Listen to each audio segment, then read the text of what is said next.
दरबार आज शेरा वाली माई के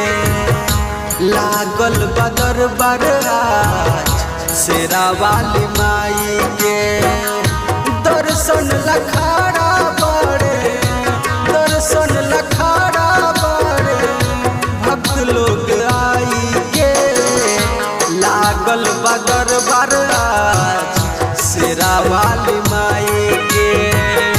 लागल बा दरबार आज शेरा वाली माई के।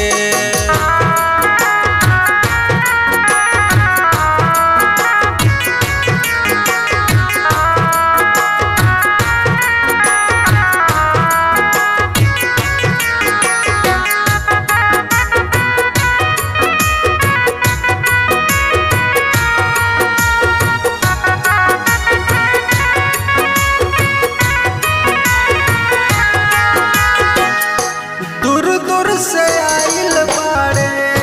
सभे इनके पूजे पंडल में नारा खाली जय माता दी गूंजे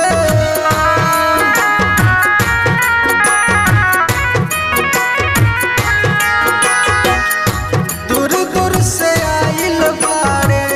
सभे इनके पूजे पंडल में नारा खाली जय माता दी गूंजे सभे केहू करी है दर्शन सभे केहू करी है दर्शन चुनरी चढ़ाई के लागल बा दरबार आज शेरा वाली माई के लागल बा दरबार आज शेरा वाली माई के।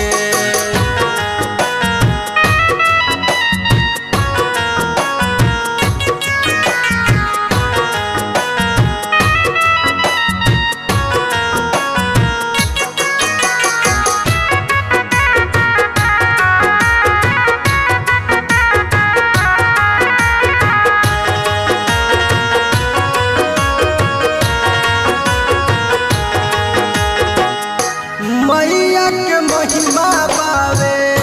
सारा जहान में अखोरे लिया सी तो सबका हो जान में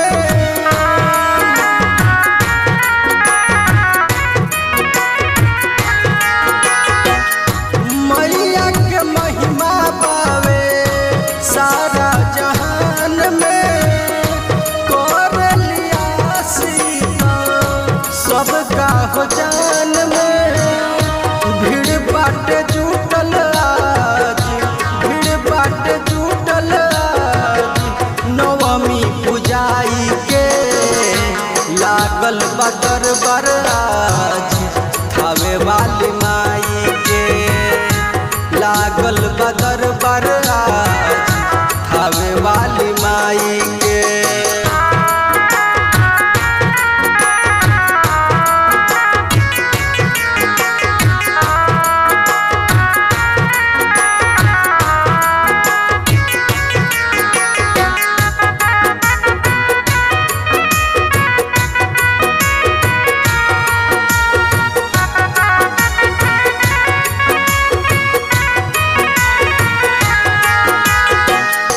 राइटर अनिल आशिक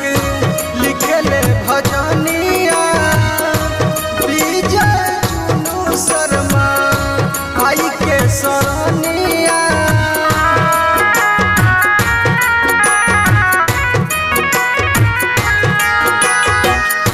राइटर अनिल आशिक लिखले भजनिया विजय चुनू शर्मा आई के सरनिया अलख जगावे डबलू अलख जगावे डबलू भजन गाई के लागल बा दरबार